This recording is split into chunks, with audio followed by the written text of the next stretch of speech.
Jadi akibat dari pergaulan bebas, free sex ini, bahaya yang pertama tadi itu. Hilangnya ketentraman dalam hidup. Mungkin orang lain tidak tahu. Hansip nggak lihat. Orang tua bisa kita bohongin. Tapi ketentraman. Was-was. Apalagi kalau kita merasa bahwa ini akan menimbulkan satu akibat. Entah dalam bentuk nantinya terjadi kehamilan. Si laki-laki juga tidak tenang. Khawatir kalau nanti dituntut. Si perempuan juga setelah melakukan pergaulan bebas itu hilang ketentraman hidupnya. Apalagi kalau dia harus kehilangan sesuatu yang sangat berharga dalam kehidupannya. Kegadisan katakanlah, keperawanan katakanlah begitu. Sesuatu yang semestinya dijaga dan dijunjung tinggi. Tapi kadang-kadang memang cinta, inilah yang namanya cinta. Sehingga cinta itu katanya buta. Kalau sudah buta, apa saja terasa jadi indah, apa saja diserahkan. Akibatnya, mahkota yang paling berharga sering hancur berantakan sebelum pada waktunya. Akhirnya ketentramannya hilang. Hidupnya gundah, gelisah. Pada mulanya memang dia tidak merasa cerah, segalanya menjanjikan dan menyanyikan keindahan. Tapi setelah proses pergaulan itu terjadi, dia kehilangan kegadisannya, si pemuda resah, si gadis pun gelisah. Apa yang dia tunggu? Jangan-jangan. Nah, jangan-jangan.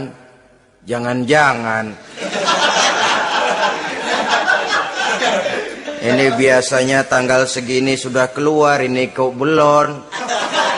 Waduh, jangan-jangan. Makin merana lah dia. Tidak ada lagi ketentraman dalam hidupnya. Akibatnya kegelisahan itu lalu tumbuh dalam hidupnya. Kerjanya tiap hari hanya termanggu-manggu. Menunggu dan menunggu. Dari waktu ke waktu. Tapi yang ditunggu tak mau tahu. Akan bicara lidahnya terasa keluh. Sedang waktu terus berlalu. Hatinya terasa pilu. Bagai diiris dengan sembilu. Mau keluar rasanya malu. Salah elu.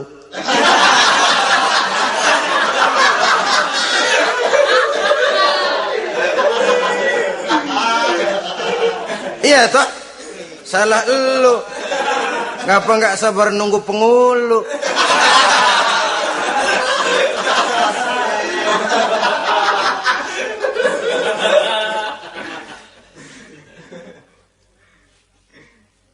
Bacalah surat-surat kabar berapa banyak sudah gadis-gadis bergelimpangan jadi korban. Berapa banyak sudah bayi-bayi yang lahir ke dunia ini tanpa tahu kemana dia harus memanggil bapak. Apakah deretan jumlah korban ini masih harus terus bertambah dan bertambah? Dengan dalih modernisasi, dengan dalih kemajuan zaman, dengan dalih kebebasan pergaulan, dengan dalih emansipasi. Lalu menginjak moral yang seharusnya kita junjung tinggi-tinggi. Sampai kemudian merendahkan harga diri kita sebagai manusia. Hilangnya ketentraman dalam hidup. Bahaya yang kedua dari pergaulan bebas ini, berjangkitnya penyakit kelamin. Penyakit yang saudara-saudara tentu tahu tidak tanggung-tanggung. Raja namanya. Raja singa. Barangkali sekarang sudah ada suntikan penisilin, boleh jadi.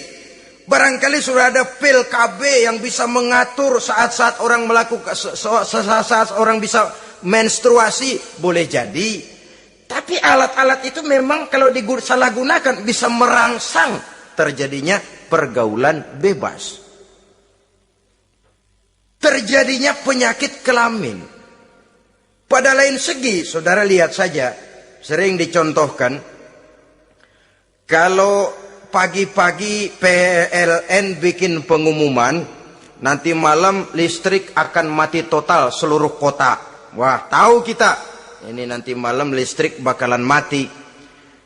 Pagi-pagi sudah beli baterai kita. Masukin batu baterai ke dalam baterai. Dari pagi sampai sore itu baterai kita sorotin terus. Padahal masih siang. Apa yang terjadi? Nanti maghrib datang, malam tiba, nyorot lagi. Udah soak batunya. Kenapa? Lantaran dari pagi sepanjang siang disorotin terus. Belum waktunya baterai nyempret terus. Begitu malam, udah soak, nggak terang lagi. Sama saja, kita juga begitu. Belum nikah, dipakai terus. Mumpung masih siang, nyorot terus baterai. Itu nanti kalau sudah malam, masuk pintu pernikahan, baterai bisa soak. Mau nyorot lagi lah, remeng-remeng. Udah nggak punya daya begitu masuk pintu pernikahan, cuma celam-celam doang.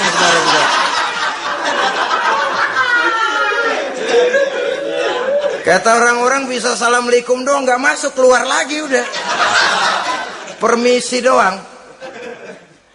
Saudara hadirin yang saya hormati, jadi itu juga termasuk satu jenis penyakit yang nantinya tentu akan merusak dan mengganggu keharmonisan hidup berumah tangga.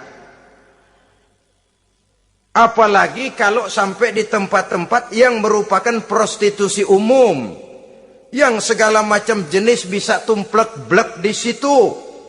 Kita bisa bayangkan jenis penyakit-penyakit yang tumbuh di sana. Jadi dengan demikian saudara-saudara, yang kedua bahaya dari free sex ini bisa menimbulkan penyakit kelamin. Yang ketiga, mengganggu kelangsungan keturunan. Apalah dosanya anak-anak kita kalau mereka harus terlahir dengan membawa penyakit yang diwariskan oleh orang tuanya? Sudah kita ini bersalah, kesalahan itu terus diteruskan oleh anak kita juga. Alangkah kejamnya kelangsungan daripada keturunan. Sehingga dengan demikian saudara-saudara, kalau Islam memberikan pintu legitimasi lewat aturan yang disebut pernikahan atau perkawinan, maka itu memang untuk kepentingan dari kemanfaatan manusia itu sendiri. Penyakit yang keempat dari bahaya free sex ini, kita tahu bahwa seks memperturutkan nafsu seks itu sama dengan bayi. Bayi kalau nggak disapi, saudara-saudara, disapih ya, diberhentiin nyusu, itu sampai SMP SMA juga ngempeng terus dia. Kadang-kadang seorang ibu kan berat, aduh anak saya mau disapih, kasihan. Terus jangan disapih, sampai SMA masih ngempeng dia. Nafsu begitu, kalau diperturutkan, tidak diblokir, ya terus dan terus. Umumnya nggak ada orang yang nggak ketagihan kalau sudah melakukan hubungan seksual. Sehingga ada orang terlambat nikah, ketika ditanya bagaimana kamu nikah, nyesel kenapa? Kalau tahu enak dari dulu aja.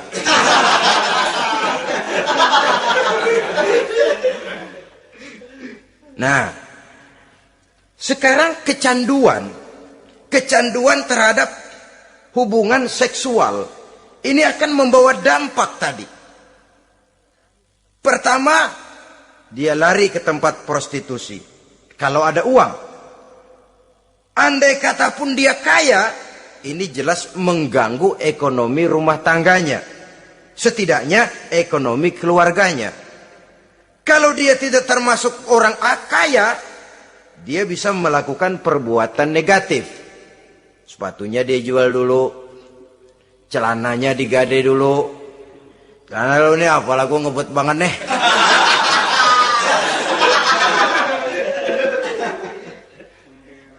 Itu sudah mengarah kepada ekonomi. Belum lagi penyakit yang kelima, bahwa free sex ini bisa membawa kehancuran karier. Saudara lihat ya, walaupun tidak karena free sex sepenuhnya, tapi pengaruhnya. Konon Julius Caesar yang begitu gagah perkasa takluk dan bertekuk lutut di bawah kaki Cleopatra. Konon Napoleon Bonaparte, singa daratan Eropa, luas kekuasaannya, besar tentaranya, dia tunduk di bawah kaki Margaret Josephine. Bahkan konon Adolf Hitler yang begitu luar biasa cuma tunduk kepada Eva Braun. Baiklah, itu sejarah masa lalu. Yang sekarang yang kita alami, saudara. Betapa seorang senator seperti Gary Hart, calon presiden unggulan di Amerika, brilian, jenius, cerdas, diunggulkan, masih muda. Betapa calon presiden ini harus mundur dan hancur karier politiknya cuma karena skandalnya dengan seorang hostess bernama Donna Rice. Ini di Amerika loh, di satu negara yang konon katanya menganut liberalisme, tapi begitu tingginya dijunjung nilai-nilai moral. Kalau dia terlibat begitu, bagaimana kalau dia jadi presiden nanti? Bahkan paling belakang, saudara-saudara, John Tower yang oleh Presiden Bush dicalonkan menjadi Menteri Pertahanan terpaksa ditolak oleh Senat. Oleh karena skandalnya, ya dengan minuman keras, ya dengan wanita. Saya katakan lagi, ini di negara yang kita katakan, kita tuding sebagai negara liberal. Di negara yang menganut mudah-mudinya pergaulan bebas, entah nilai moral dituntut sedemikian luhur sehingga seorang bisa mengundurkan diri dari calon presiden karena terlibat skandal. Di Inggris pernah juga kejadian, di Italia pernah juga kejadian seorang perdana menteri terlibat skandal dengan seorang pramugari pesawat udara. Sampai kemudian dia dan seluruh kabinetnya membubarkan diri. Kehancuran karier. Karena bagaimanapun lemahnya wanita, perempuan sekalipun lemah, saudara-saudara, lelaki yang bagaimana gedenya juga dia telan. Itu namanya perempuan, saudara-saudara. Seseorang bisa bangkit ke panggung sejarah memegang peranan.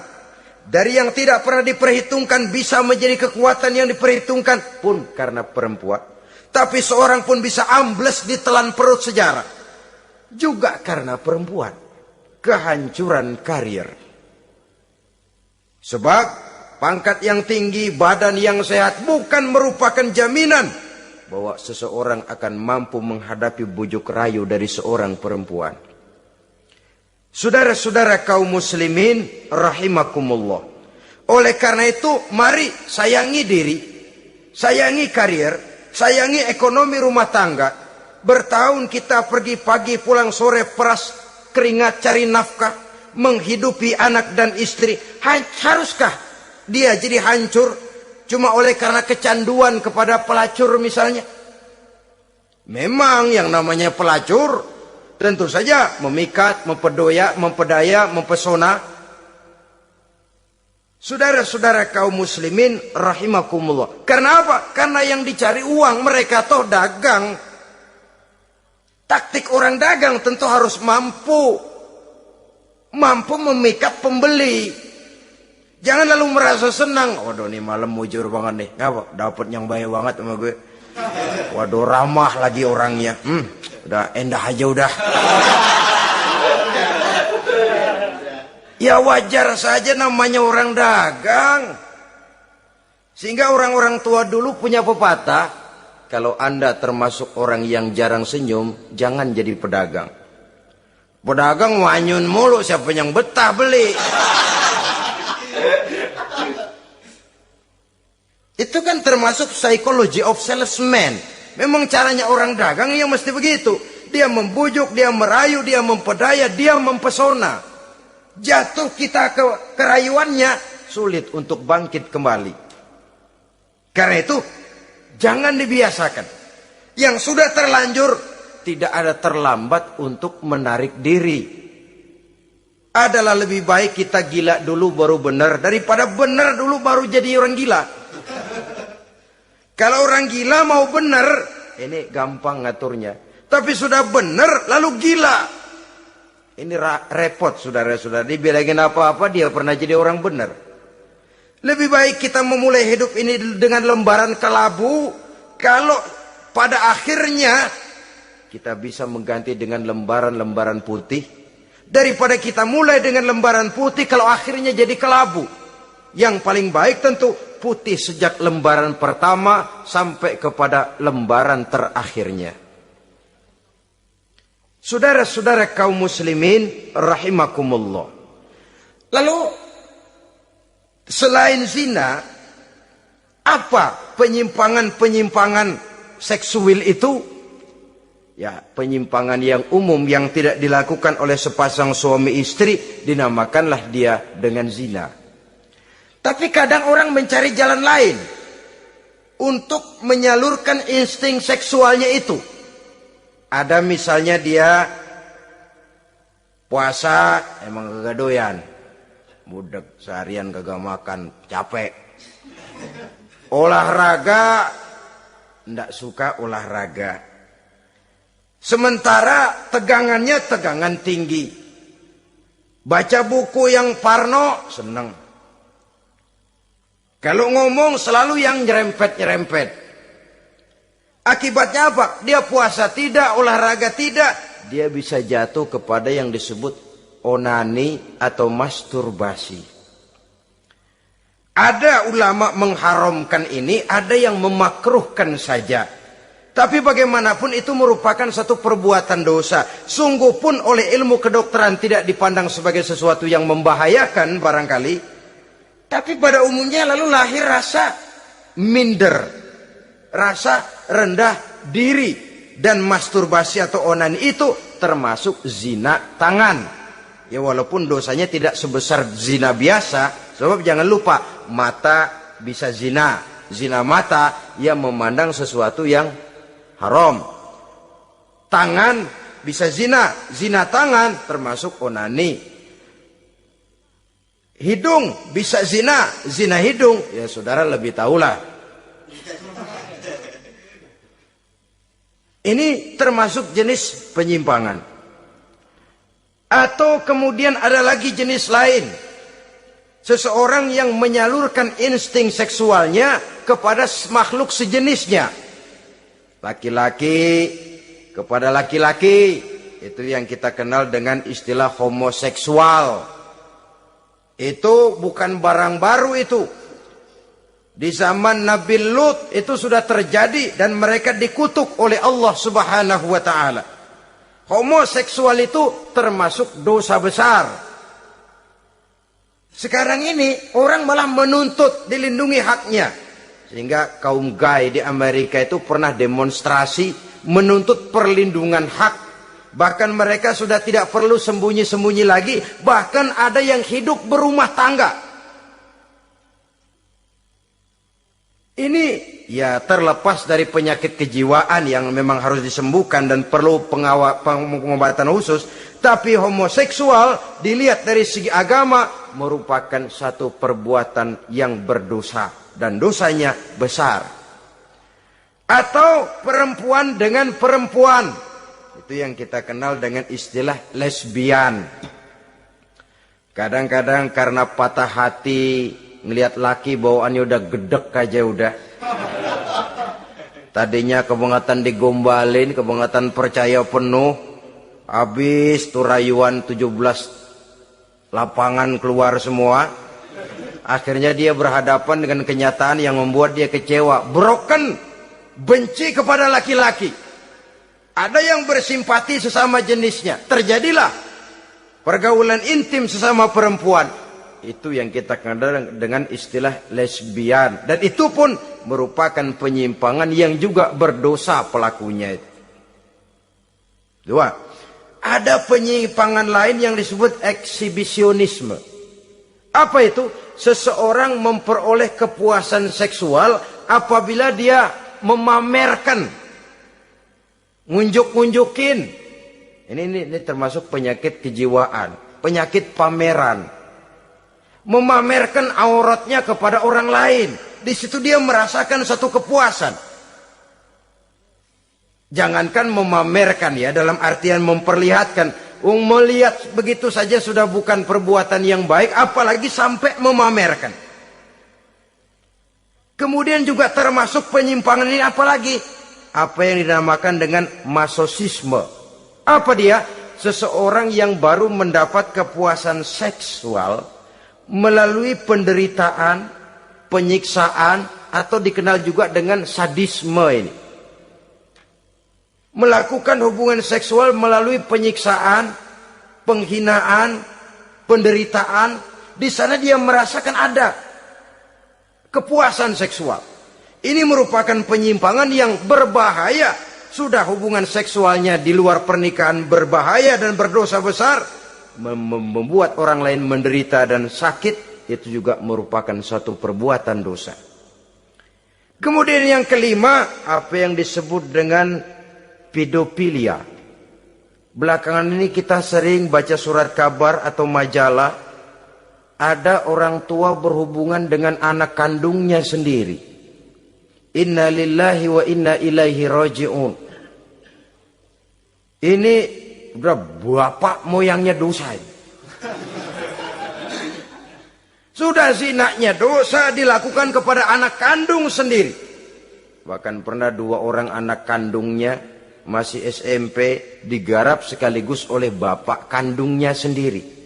La haula wa la quwata illa billah. Sudah kayak apa hati orang tua? Anaknya sendiri. Bapak moyangnya dosa.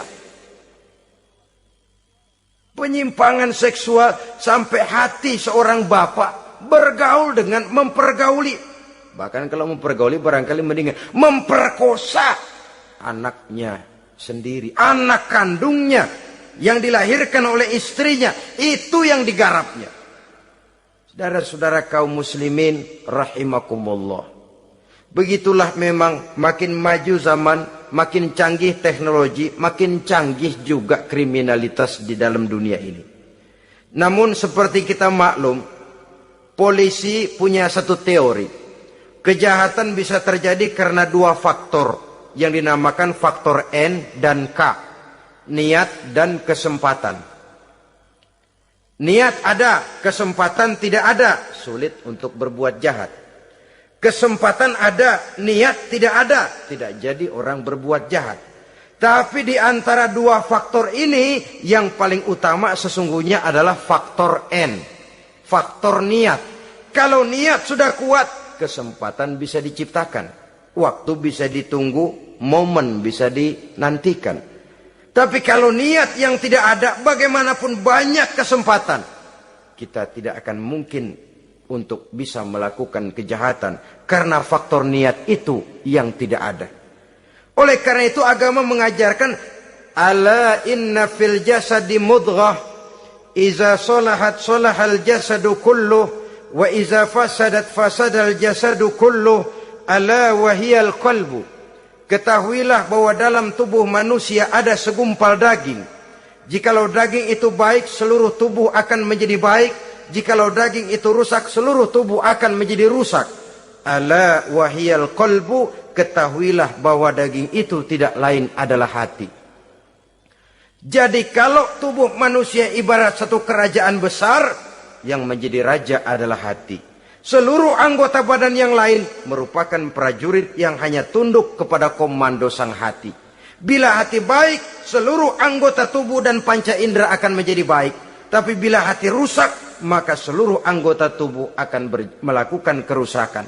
Tangan akan melakukan kerusakan. Kaki akan berjalan ke tempat yang rusak. Lidah akan membicarakan yang rusak. Mata akan memandang yang rusak. Telinga akan mendengar yang rusak. Dan selanjutnya karena hati memang sudah kotor.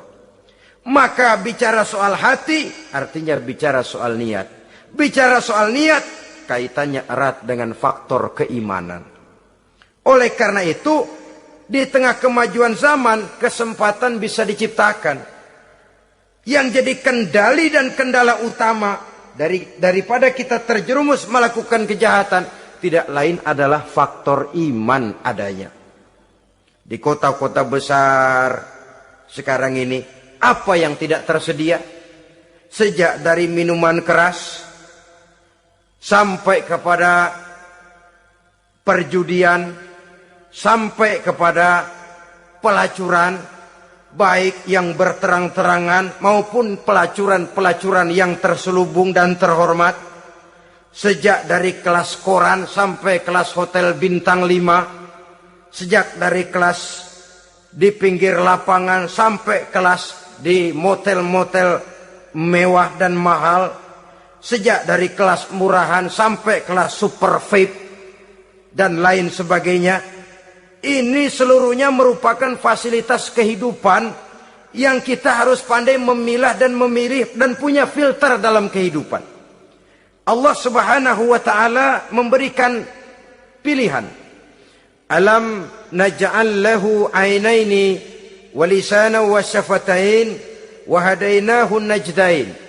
Bukankah kami ciptakan bagi manusia itu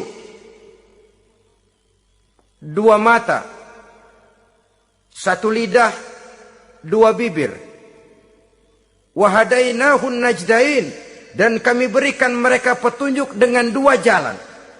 Manusia ini jalan kanan, ini jalan kiri. Jalan kanan kau tempuh akan sampai ke surga. Jalan kiri kau tempuh akan sampai ke neraka. Sementara jalan ke kanan memang menanjak, banyak onak dan duri. Sementara jalan ke kiri memang kelihatannya menurun, bertabur bunga di kanan kirinya, harum dan mewangi. Falak tahamal aqabah. Kenapa kamu tidak mau menempuh jalan yang menanjak? Ini kecenderungan manusia. Ngapain nanjak, capek. Ini aja yang turun nih nggak pakai bertenaga. Ngapain kawin, repot lah pakai nyari nafkah, pakai kerja, ntar punya anak ribet lah, sama juga. Mendingan kesono aja, no 2000 bersih udah.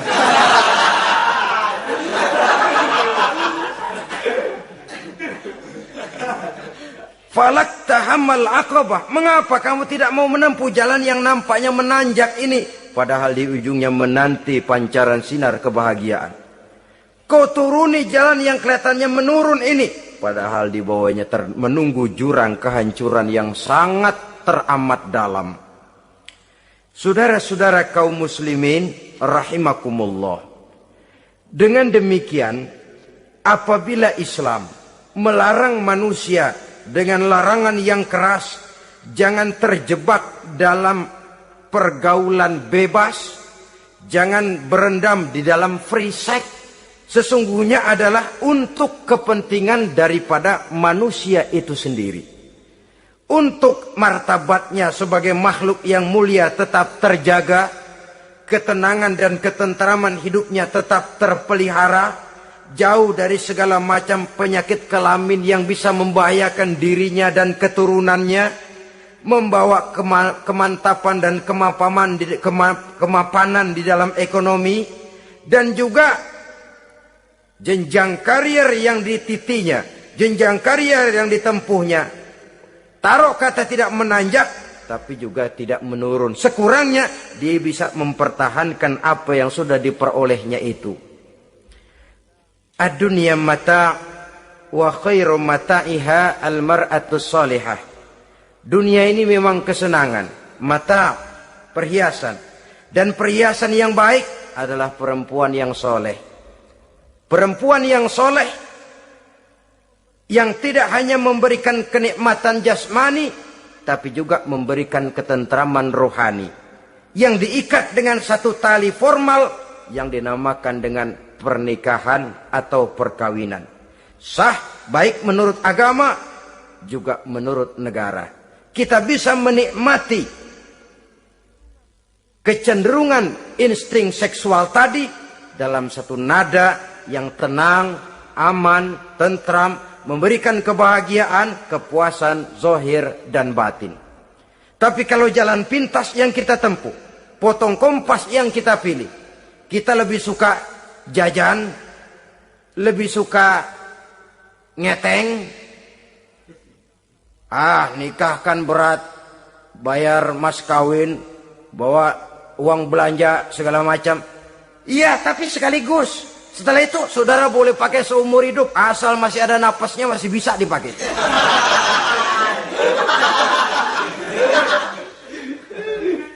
Tapi apabila potong Kompas tadi, jajan yang kita tempuh kelihatannya memang ringan, 2.000, ya mendingan dikit 5-10 ribu. Atau kalau sudah kelas VIP bisa ratusan bahkan jutaan, sekali, 2 kali, 3 kali. Kalau dihitung-hitung bangkrut nggak karu-karuan kita. Maka agama ini diturunkan untuk kepentingan manusia guna membawa kebahagiaan hidup sejak dari dunia sampai ke akhirat. Kepada adik-adik remaja, para pemuda, jika sudah mampu memberikan nafkah, laksanakanlah pernikahan atau perkawinan. Jika belum mampu, maka jauhilah hal-hal yang dapat menimbulkan rangsangan seksual. Boleh dengan jalan berpuasa, memperbanyak olahraga, menggiatkan studi-studi klub, diskusi dan sebagainya, sehingga kita selamat dari arus pergaulan bebas yang akan merendahkan martabat kita sebagai manusia.